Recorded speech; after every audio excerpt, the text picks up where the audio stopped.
There's no question in my mind to anyone that's observant, anyone that really knows the Bible, that we are in a period that's properly called the last days.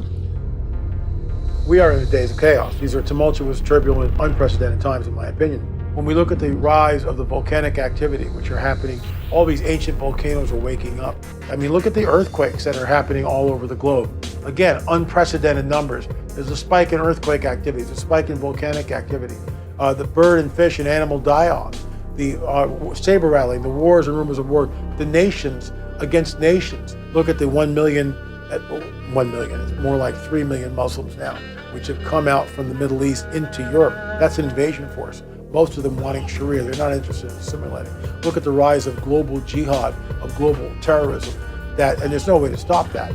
And the fact that the media doesn't cover any of this because the whole system is broken down. Humanity's going to change in the next 10 years, and I don't know if it's all going to be good, though. We're going to go through some very, very rough times. I can see this coming. They're using genetics, they're using robotics, they're using, computer technology to enhance humans, and they're definitely doing it now. It's already happening. We are in a brave new world. Where it will go will be the integration of some sort of a chip into the body, where man and machine, there's that singularity point again. Man and machine will become an amalgamation of the two. And that's extremely dangerous in my opinion. We are looking at very turbulent times globally. But the times are more exciting than they were at any time prior to this, because we actually see the events of Scripture unfolding. We're going to participate in the climax of human history that's unfolding before us. And so we need to recognize the days of the past are past. And we need to recognize it's a different day we're going into, and we're going into a culture in which being a Christian, a true biblical Christian, is going to be increasingly politically incorrect. The thing we really need to watch out for is how fast the culture changes and how fast our whole way of thinking changes, because we're so steeped in the culture. Once AI is superior to humans and it starts designing its own technology, that we become the monkeys, basically, and they're in charge. In the book of Revelation, it talks about who can make war with the beast. Why? The beast knows everything about you that there is to know. The beast is more powerful than you. The beast has control over the world. And the beast has seemingly godlike powers. And we were warned that in the end times, remember, the Antichrist comes with all signs and wonders. Evil's primary weapon is to disguise itself so you don't think it's there. And so he's predicting a godlike artificial intelligence that will come out of this singularity. The Bible is so revolutionary, relevant to this second. Where we are moving to, the book of Revelation, the prophecies of the Scripture are coming true exactly the way God said they would, but not the way everybody thought they would. The Bible deals with DNA, genetics, interdimensional portals, fallen angels. The Bible explains the existence of super civilizations and occult technology. I believe that you and I are being plunged into a period of time about which the Bible says more than it does about any other period of time in history. The more you know of what the Bible actually says, and the more you know what's really going on, you become overwhelmed with the discovery that they're converging. But you have to find out what's really going on. And one of the realities is that we live in an era, in a daytime, in which it's hard to find out what's really going on, because everything you get has been managed, tweaked, twisted. You come to the shocking realization that we are living indeed in what would be classically called the end times.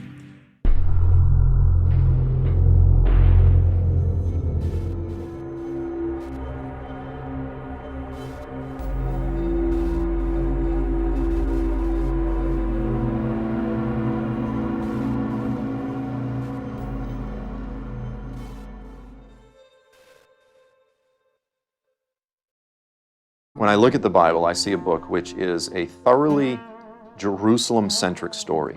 It really is a story that begins and it revolves around the nation of Israel, the city of Jerusalem, the restoration of the throne of David. And it begins with a story of a covenant. God made a promise, a vow unto death, literally, to a man named Abram. He later renamed him Abraham. And it was a promise to give Abraham's descendants the promised land. And so what we have right now is really simply a battle being waged in the unseen realm between God, who is working out the fulfillment of his promises, and Satan, who's doing everything he can to resist them. The rage of Satan against the covenants, the promises of God, the promised plan of God. However, there are things out there right now, technologies and transhumanism and just stuff it's really mind-bending stuff. Technology is changing at such a rapid pace that our ability to predict where things will be in 10 years is not fast. We're not even keeping up with the advances in technology. And so, I think the day is going to come, and maybe a decade from now, when we're going to wake up and say, we didn't realize things were going to get where they are now. Christians need to be wrestling through all of the implications of all that's unfolding around us, because the world that we know today is not going to be the world that we live in 10, 15 years from now.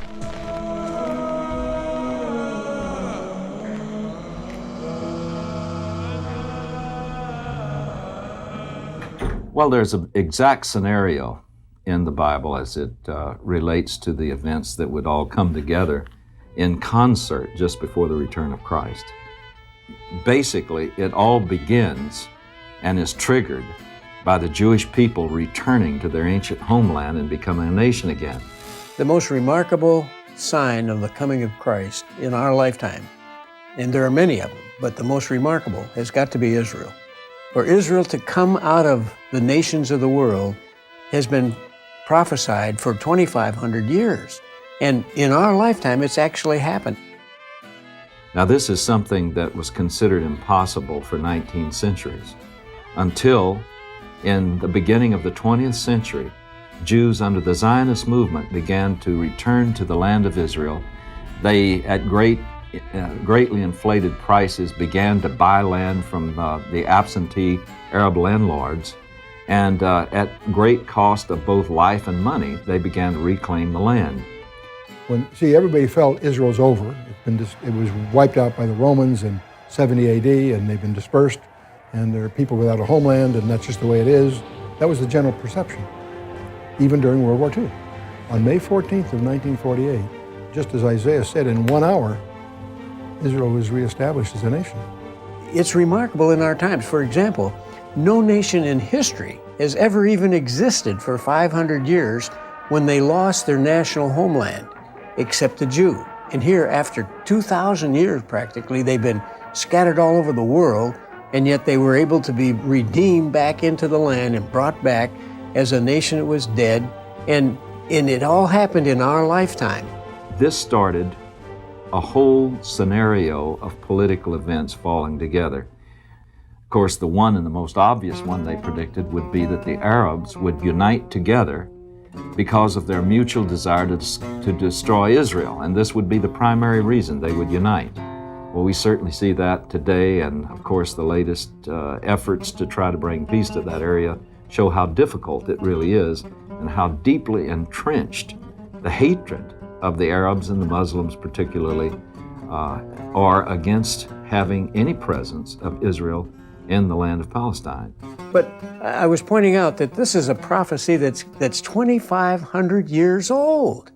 And we're living at a time in history when it's happened. And 70, 75 years ago, it couldn't have happened. The point is that Israel's restoration is happening exactly as the Bible said, initially in unbelief, but there will be circumstances that will bring him back to faith. And I use that as an example. There's a milestone that was predicted and happened. And there's dozens of those. One of the most fascinating studies is to undertake all the places where the Bible has laid out history by name and timing in advance before it happened. Well, those are strong indications. Some people call them signs. I would be inclined to say that the regathering of Israel is a sign, and it indicates that it's very close in hand. God authenticates the message by demonstrating his being outside time. And how does he do that? by writing history before it happens. We are in, very turbulent times. You look at the Middle East, the upheaval over there. No one would have imagined the Arab Spring and what that would lead to. Look at the Syrian war with the Russians coming down with a great military force. That's unprecedented. You look at Israel, which is back in the homeland after thousands of years of diaspora, which fulfills the biblical prophetic narrative. All this is racing towards the time of Jacob's trouble, which deals with Israel in particular. You could say, LA, this is all doom and gloom. You tell me where I'm going wrong. Just tell me where I'm going wrong. You go back 20 years ago, it wasn't like this. It wasn't like this.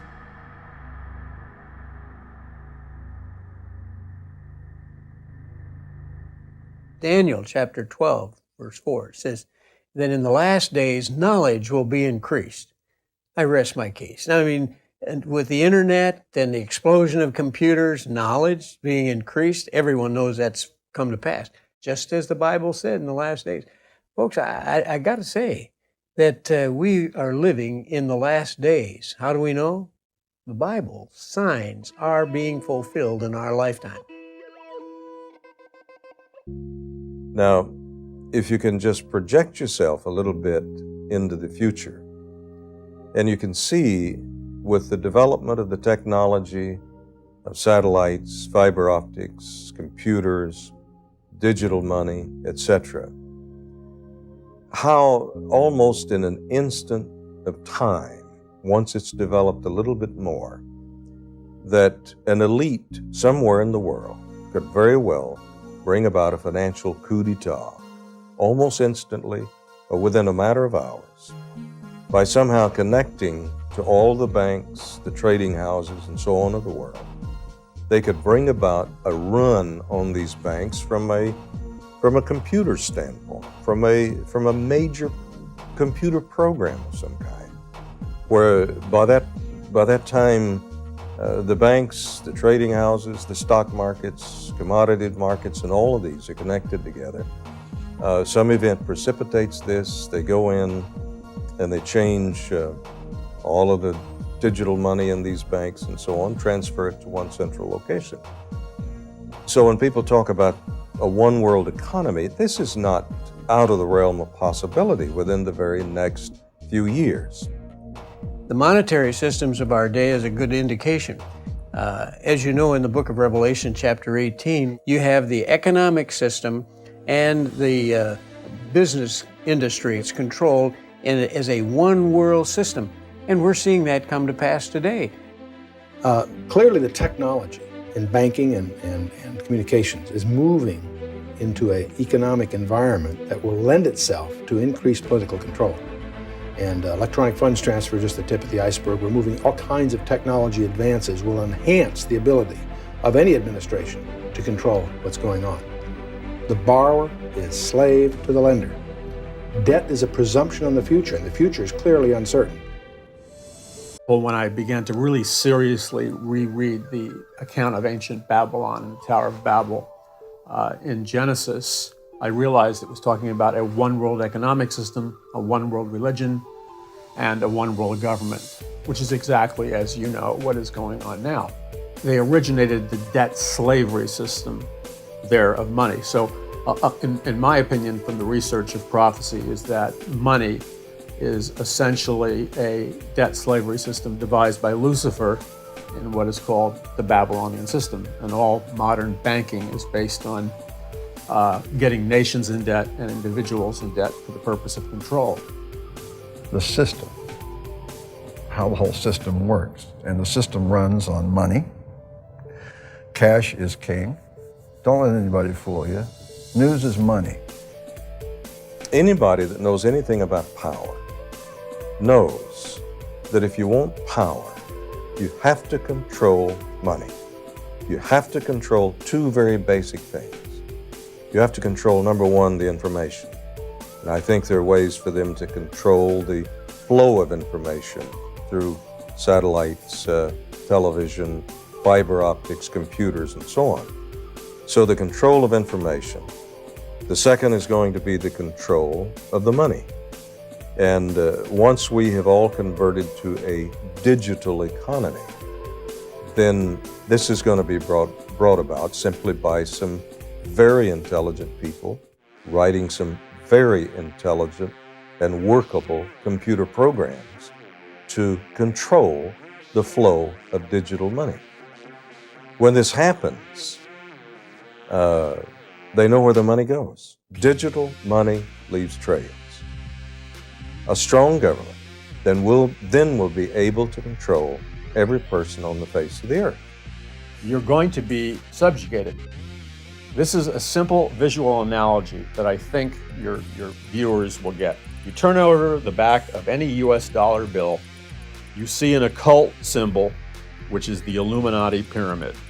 There's the all-seeing eye of Horus or Lucifer in this pyramid. At the base of the pyramid, in the words from Latin, it means New World Order. The bird on the right-hand side of the US dollar is not an eagle, it's a phoenix, which is the legendary bird that dies, resurrects from the ashes. The phoenix is an occult symbol for the New World Order, all right? Sounds great, New World Order, John Lennon, imagine there's no heaven, imagine there's no nations, no more wars to fight for. It's great. But the reality is that's a slave system. And the people that are creating it have announced right to your face that it's a slave system. First, the hierarchical nature, top down, the elite on top of the pyramid, the slaves on the base. So in this new paradise, new world order, the 1% still rule and control everything.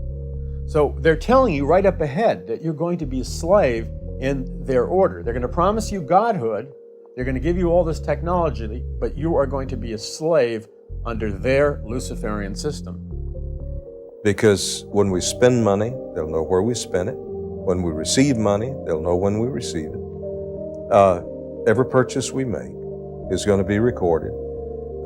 Everything we buy, whether the grocery store, whether we transaction at our bank or whatever, is going to be traceable. Now you put that kind of power in the hands of an elite in this world, the thing that they can do is not only give permission for you to operate within the system of digital money, they can also, by a very precise, maybe even small entry into a computer system, absolutely close you out. Where you go with your card, you go with your number, or whatever it is, to a bank or to a grocery store. Cash is gone, everything is digital. You start to pay for the groceries, your number comes up. The lady or the man says, "I'm sorry, but your number's been deactivated." Then you go back to what the Bible says, and he's given power over the money so that people cannot buy, they cannot sell without his mark, without his number, and so on. So I think what we're seeing is a rapid movement toward the fulfillment of Bible prophecy. People see it, they understand it, they applaud it, and they have no idea that we're moving toward our own destruction. Clearly, the whole financial system globally is heading for a collapse for a lot of reasons, because of the addiction to debt as a mechanic and abandonment of the concept of property as linked to human liberty. All of those ideas are eroding away, setting the stage for global tyranny. And that's tragically, clearly on the horizon. And that's exactly what's happening by just observing and understanding the megapolitics that's going on today. And it's also exactly what the Bible has portrayed. So that's one of the perhaps most convincing arguments that we're heading for that climax. We are in the days of chaos. These are tumultuous, turbulent, unprecedented times, in my opinion. When we look around the world, we look at the global positioning for a new financial order, specifically the BRICS nations, Brazil, Russia, India, China, South Africa, all are coalescing. Those nations are coalesced to move the global currency from the U.S. petrodollar. Let's talk Bitcoin. Let's talk Bitcoin. This is a fantastic, fundamental hedge and store of value against autocratic regimes and banking infrastructure that we know is corrosive to how the world needs to work properly. So if you have $100 to invest, what I'm saying is— Put $1. Put $1. And the reason that $1 is so valuable is that it is fundamentally not correlated to the other 99. And just on the off chance that all the people that manage the 99 may not totally know what they're doing, the $1 may actually save us all. It is an idea, and it is a belief system, and that may scare people.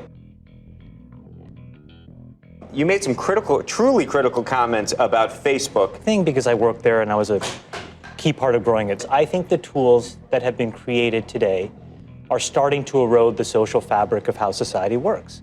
And the reality is now I can take money and I can use that through all of these social media systems that exist to hundreds of millions of people, and I can convince all of Joe's friends and everybody like him of my opinion in very subtle and small ways. And he can do the same to me.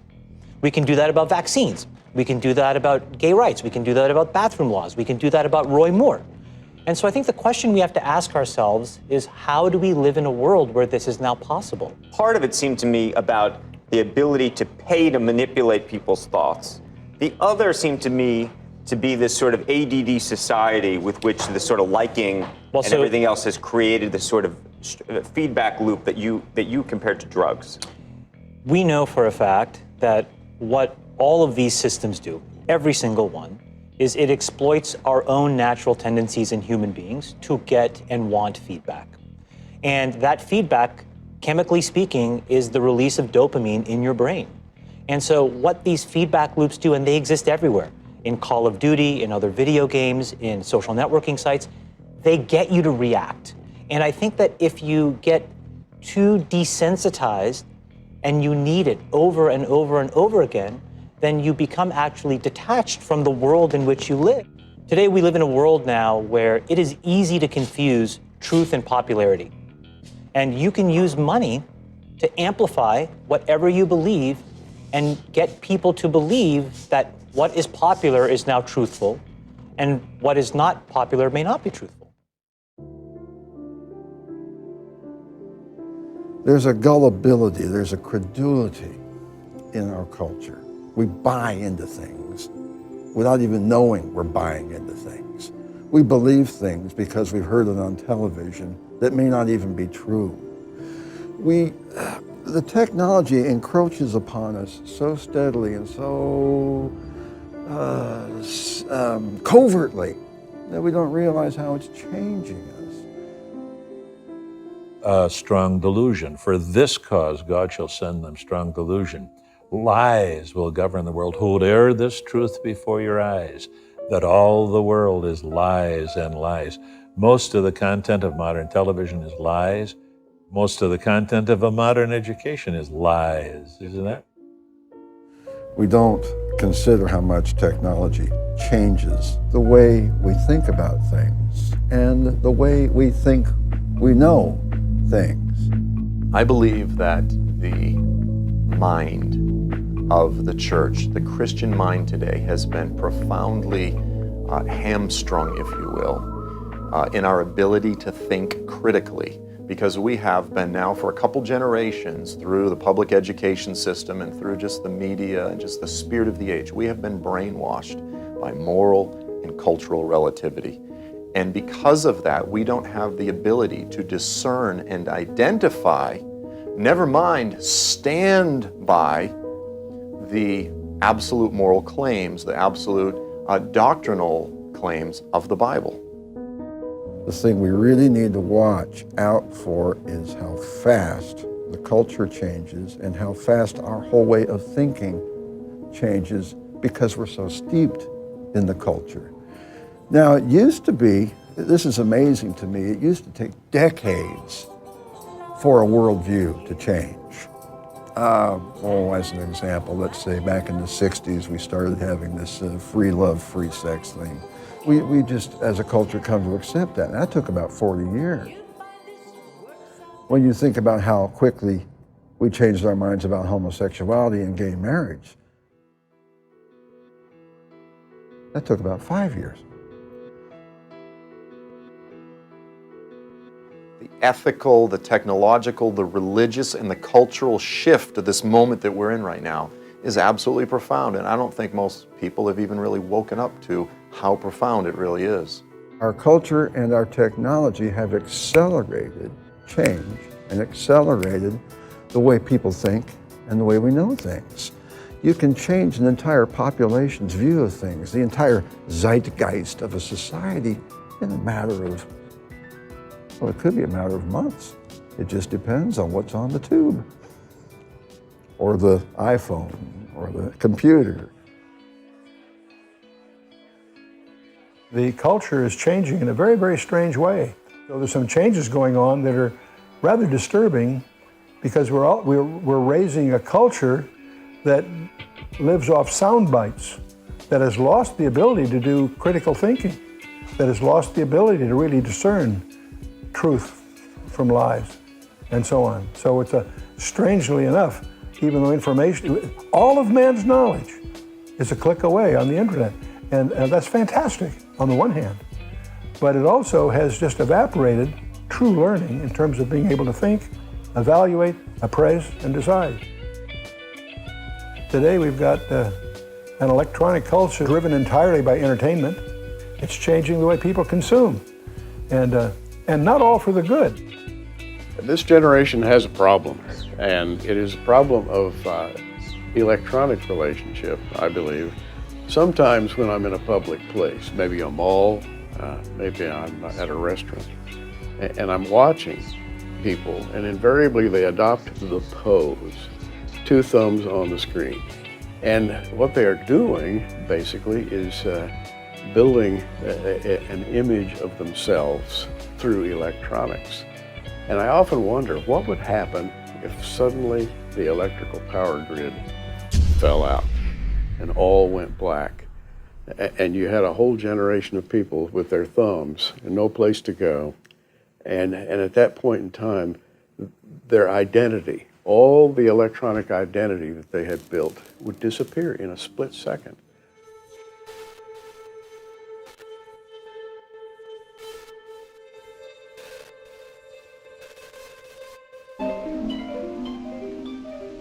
The Ministry of Truth will continue to issue frequent bulletins.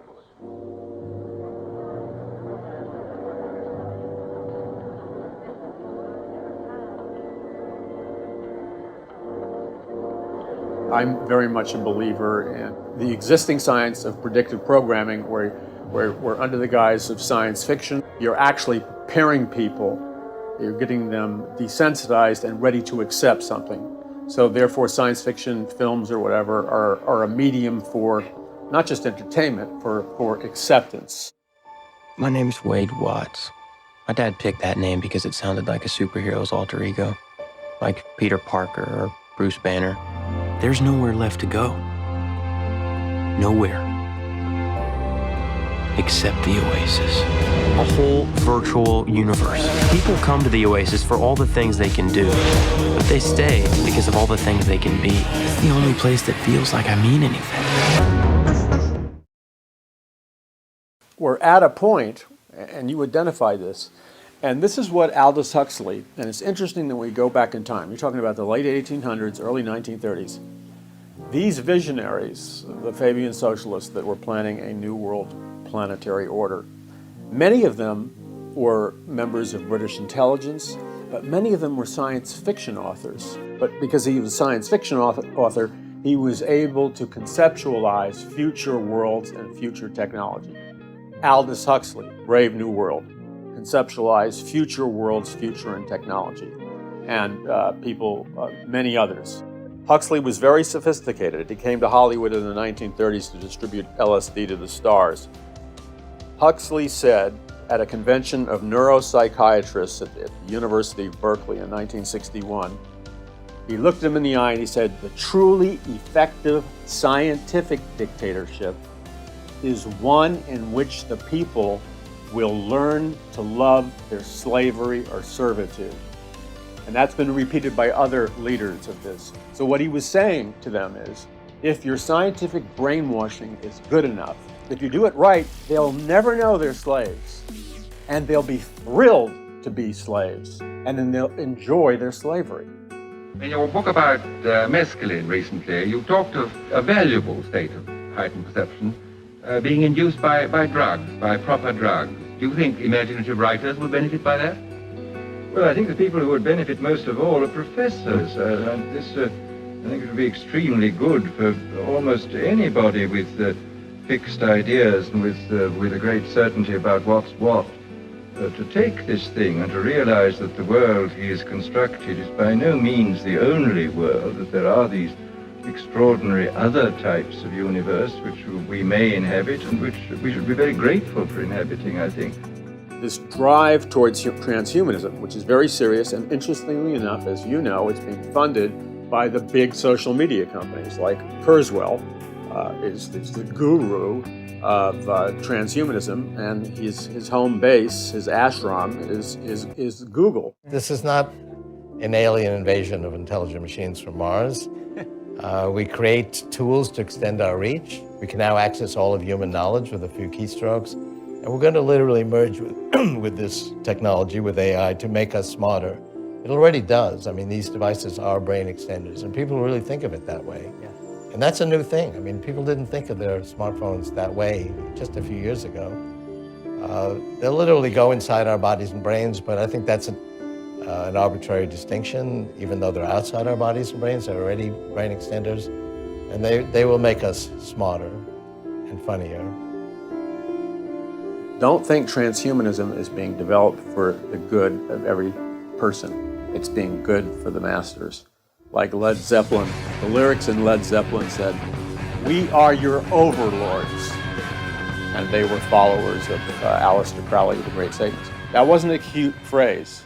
He meant exactly what he said. We are your overlords, your masters. Well, our major institutions like government, education, and media, those are the most influential agencies, plus the church. But these three are armed against us in this secularizing of our country and the idea that man can do anything that he wants with his body. They can purge the fetus by abortion if they want. They can express themselves sexually any way they want. I have the right to do anything I want, independent of God. And that spirit is leading us ever closer to Sodom and Gomorrah. It begins with sexuality, the LGBT community. And now the LGBT community, people volitionally choosing, okay, I want to be have this sexual identity or that sexual identity, or what people outside of that culture would consider a combination of sexual identities. And you now have like superstar celebrities like Bruce Jenner as a female, and so many others. We are down to the DNA level. We are down to human genes. And we are at the place where it's actually being said on the university campus today that evolution has brought us to the place where mankind, having been made brilliant by an evolutionary process, is able to control his own evolution and therefore bring to pass whatever form of humanity that he elects shall be the case in the days to come. It's really a most arrogant claim imaginable, but there it is. Man is now saying, I am autonomous. I am master of my own destiny. They're being, in a sense, their own gods. People have never had these kinds of choices before, and it's changing our world. Now, we simply continue on this continuum, which is accelerating. As you know, and many people know, people are undergoing special technological enhancements with their biology. You're going to see an entirely different menu of sexual identities, so on and so forth. You keep moving the target forward, and you really, what you're going to end up with very soon is creating a race of God men. I mean, you're not the real God, but you're a God man or woman, because you now have the power to reinvent yourself, and not just some cute psychological term. You can become just about anything, biologically, psychologically, and this has never happened in the human race ever before in the history of mankind. They've already found a way to make soldiers have night vision by changing their genetics. Okay, so you don't think the military is going to do that? Of course they are. And if the United States doesn't do it first, China or Russia will. So we're already developing humans that are more than human now. Yeah, and a lot of this is done with very good intentions as assistive technology for the handicapped. You know, let's let the blind see by giving them a bionic eye. You know, that seems like a really good thing. that then when you get people going, well, I want to be a super spy, so I would pull my real eyes out and give me bionic ones. I'm a little disturbed by the idea that we're going to put them in soldiers' eyes so they can shoot better, kill better, you know, because that really runs the risk of what I called hyper-depravity. And that's the problem with this. It's the problem with Marxism, it's the problem with transhumanism, it's the problem with all secular ideologies who put man at the center and don't have God in the picture. It's because they deny that man is sinful. They deny that man's nature is not basically good. And people don't like that. I don't like that, you know, but it's true.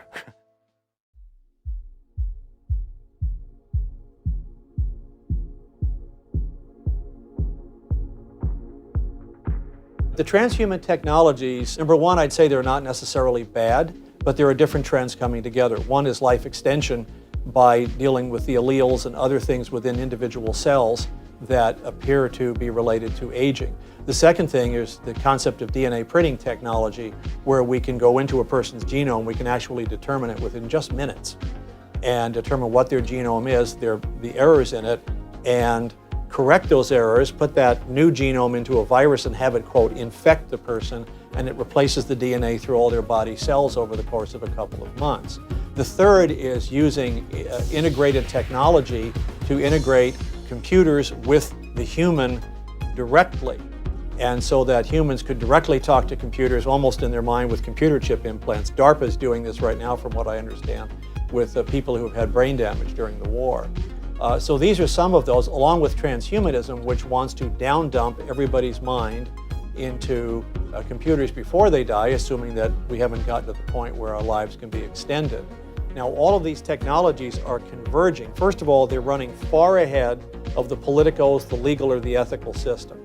So we don't know what the ultimate outcome of this is. Second of all, we're going into territory with genes, which we have no idea what we're doing. Well, they have some idea, but they have no idea of the unintended consequences. But also technology, the whole movement towards transhumanism means we're approaching something that's beyond human. That's the goal. And that sounds bizarre only to the uninformed. People who've been tracking these four technologies are familiar with this tide of interest in the direction of transhumanism, a place where the Creator himself has drawn a line in the sand, according to Genesis 11. Their civilization was far advanced and had brought forth a race of supermen whose mental and physical powers were developed to the absolute peak of human perfection. But we could literally now come to the point where we create the Übermensch, as Nietzsche would call it and as Hitler would call it. Remember that Jews were Untermenschen, and they were always looking for the Übermensch. We call it the Superman, but whenever you say Superman, you think of a guy in red and blue tights with a cape, you know. But this means just a superior man, where we could literally take a young man, re-engineer their genes, integrate them into cyborg technology. It's funny that we are already talking about that, combined with combination into computers, and they could actually be working off of a collective database. These could become super soldiers of the future. So the problem that we have, looking at it as a Christian, is that, well, you can do all of these things. These are scientifically possible, but our sin nature hasn't changed. And every time we develop a technology, we can put it to some really good uses, but I'll bet there's a bunch of bad things we could think of to do with them as well. And that's not going to change. It'll just become bigger and more violent. So, yeah, if you want to call that evolution, humanity is going to change in the next 10 years. And I don't know if it's all going to be good, though. Congratulations, Lois. That was a great scoop. Yes, Chief. Thanks to Superman.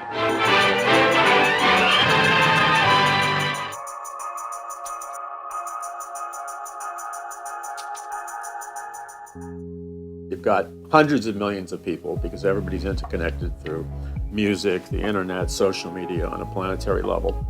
People believe that they are their own gods. I mean, they really believe it. It's their core identity. I am my own God, and therefore I can create myself as my own creator, or create my society or my world any way I choose, without any restriction from some outside input like the Bible or whatever. Recreating God in the image of man has been a dream that has gone onward literally since after the flood, the days of Nimrod, the days of the Babylonian emperors. The Greeks, the Romans, they all had the idea of creating gods in the image of mankind. And now in our scientific age, we're still trying to do the same thing, except we're using science to do it instead of some kind of superstition. Science began in this realm, believe it or not. The advisors to the emperors, the pharaohs, the kings were all sorcerers, magicians, and so forth, who drew upon this spirit dimension. Then materialism became the predominant philosophy. So we had a materialistic science that developed out of this. And not too many years ago, a physicist would say that he could explain everything. He could explain love and joy and peace, hatred, envy, everything about a human being by chemical reactions in the brain. Science is a process. It's a process of learning. Theoretically, it uses logic and reason, although that's not always true. Sometimes it goes off into its own fantasies and whatever. It's simply a tool. If it doesn't have ethics to guide it, then we are in trouble.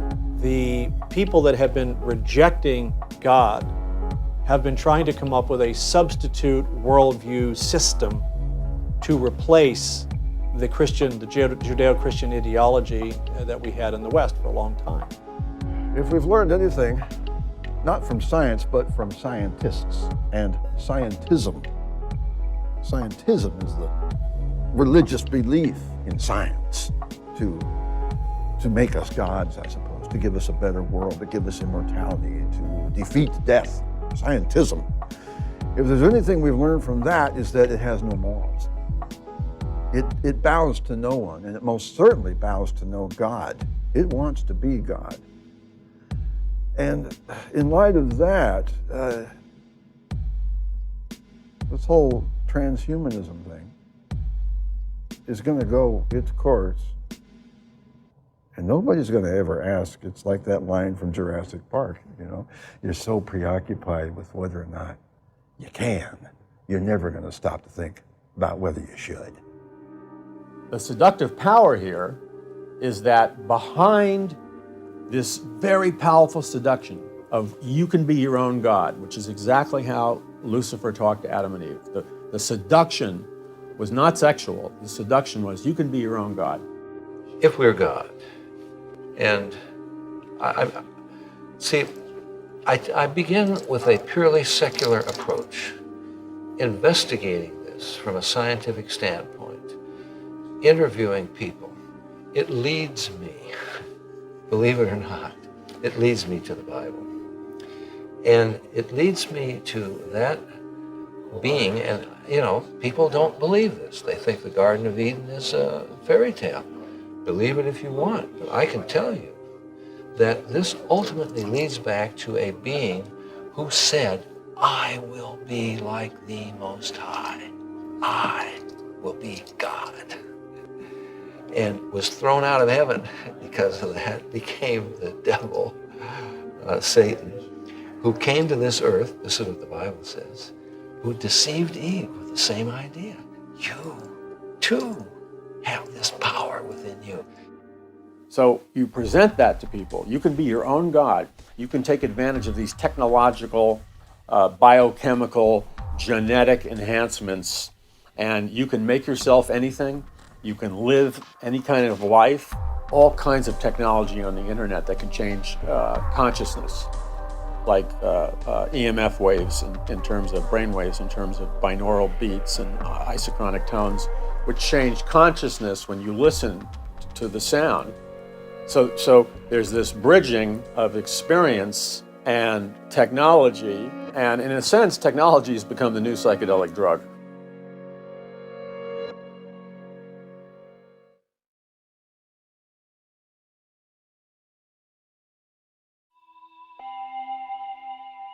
My background before I became a Christian was drug abuse, and I particularly enjoyed hallucinogenic drugs and mind-altering drugs and so forth. And I'm also a very analytical person, so I would sort of analyze the experiences as I was having them. It's amazing how deep down that rabbit hole drugs can take you in terms of altering reality. And once your mind becomes altered to a point, you sort of lose all tethering to reality. And in a very similar way, I believe that we're getting to the point, and I don't think we've even realized this yet, to where technology is advancing to the point when we are actually going to lose touch with the reality that humans have taken for granted throughout the entire history of the human race. It's actually getting to the point where machines interacting with the human body and even the psychosomatic, spiritual, physical, subtle, sometimes it's very difficult to discern where one leads into the other. It's not going to be long before technology is going to profoundly shift the human experience.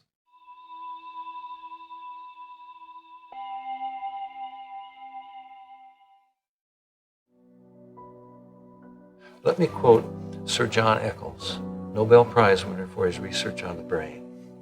He describes the brain as, quote, a machine that a ghost can operate, unquote.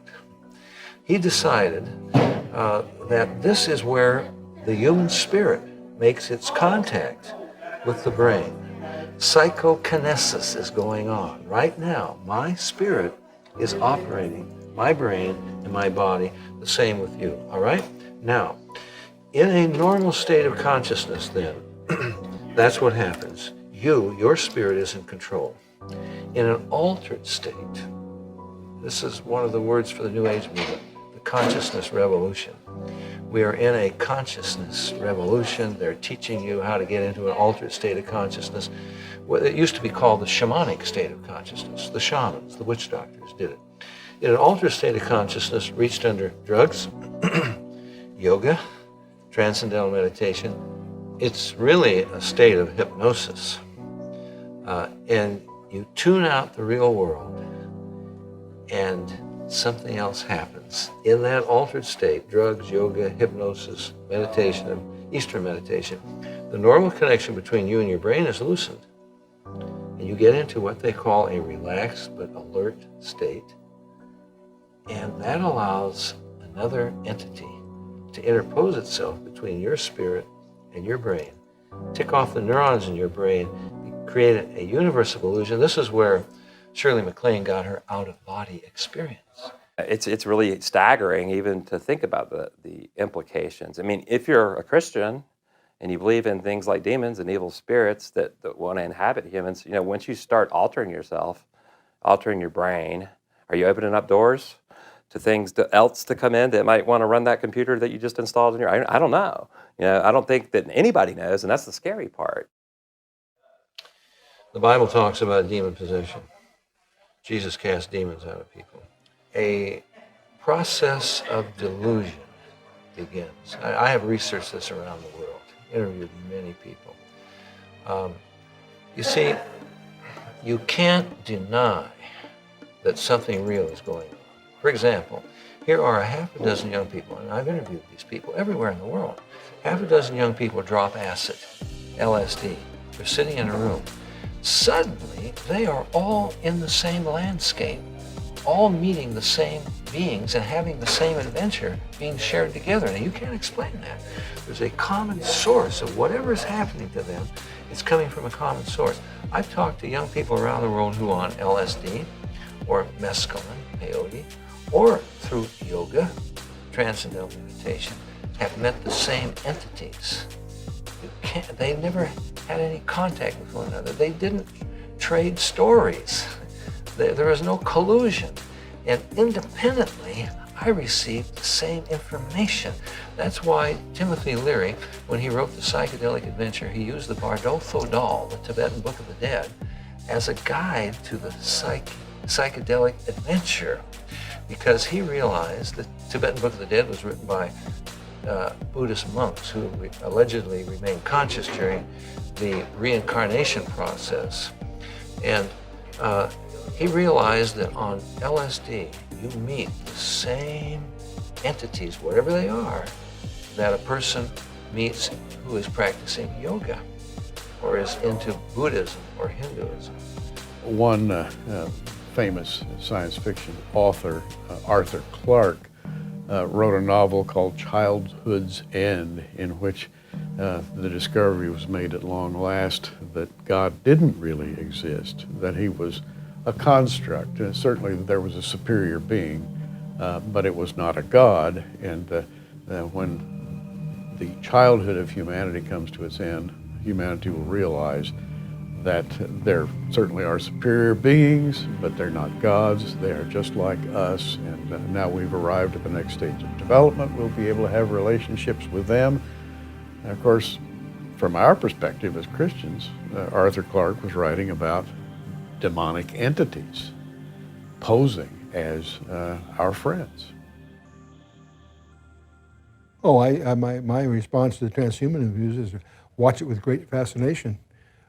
Some of these guys are very, very bright people very bright people can do some very stupid things. For example, there are professors that one of the things they try to do is get a brain-computer interface.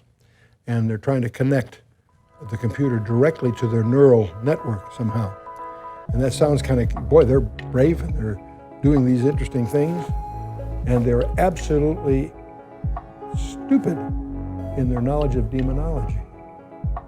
Because if there is this metacosm, which is an area outside the physical, when they open up a communication path, that path is a two-way street. And that gives an access, if there are things like demons, and that raises a whole other question, but there's a legitimate study of demonology. But people that are in the one area are ignorant of that. And they're opening themselves up to a whole world of exposure they have no grasp of. And they will make that contact, and they'll be very surprised, because on the other side of that communication is the arch deceiver. The whole game is one of deception.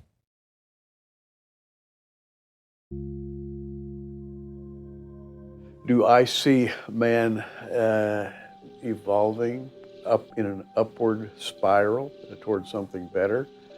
I don't, and the Bible doesn't, but secular science does see that, and they are trying to improve the species through medicine, genetic modification, through various electronic applications, perhaps, and they're talking now at DARPA about brain implants, where one could have a microchip embedded in one's brain to improve thinking and perception and so forth. So secular man is looking at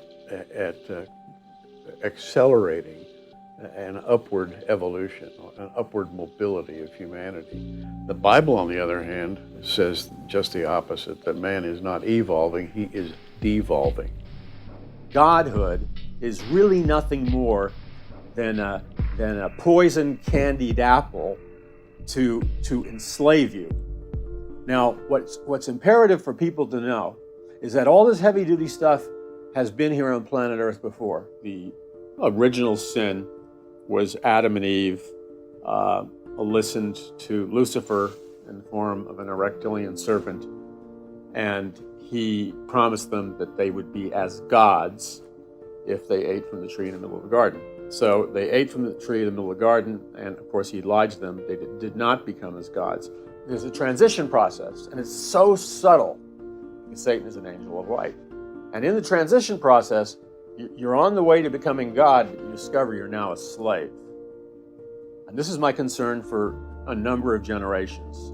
The system that will be put in place will enslave every person on this planet. You got to understand that. It will enslave every single person that's alive on this planet, which is just like the days of Noah. I believe that the human race was enslaved in a different way, but they're going to be enslaved now. But nonetheless, the end game is the same. It's to enslave the human race. That's what it's all about. It's to rob, kill, and destroy as many human beings as he possibly can. That's his end game. It's always been his end game. He is the God of this world. Just look at the wars and the rumors of wars. Look at the murder rate in Chicago. Look at the killings all over the planet. The rapes. It's all his handiwork. every bit of it. Look at ISIS, which is his army, which is absolutely, utterly satanic in my opinion. Utterly satanic. This place is under the god of this world, which is Satan. There's no doubt about it. The death rate on this planet is appalling. The abortion, over 1 billion aborted babies. I can't even get my head around that. 1 billion aborted babies. You know, you go back in the time 2,000 years ago, Jesus and others, there weren't a billion people on the planet. Now, 1 billion aborted babies since Roe v. Wade. Are you kidding me? That's a blood curse on the land, make no mistake about it. You don't mess with what God's intentions are. You don't try to be God yourself.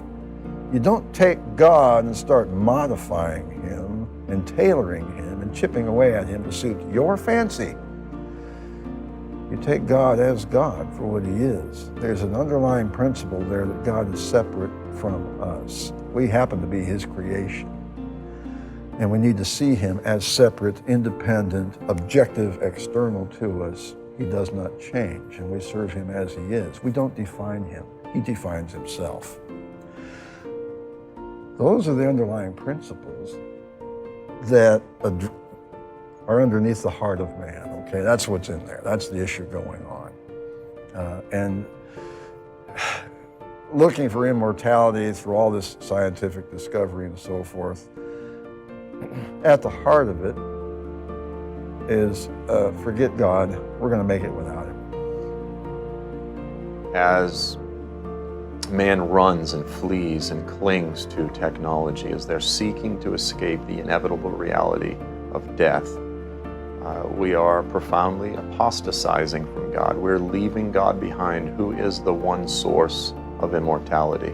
The scriptures say that immortality rests with God alone. And I would encourage everyone not to put your faith in the glittering promises of technology and the things that are increasingly, bursting forth onto the world scene. To put your faith in your Creator. One thing in this world is sure, is that we were created by God, and I believe that he is faithful to that which he created. And he will, on that last day, for those of us that have repented of our sins, that have said no to unrighteousness, that have said yes to Jesus, he will raise us up. But it's going to be more and more difficult in the days ahead to say no to all of the promises, all of the glittering, shining promises that man has to offer. It tells us in the 14th chapter of Revelation that an angel with the everlasting gospel will go out to preach the world. Do you know what that says to me about God?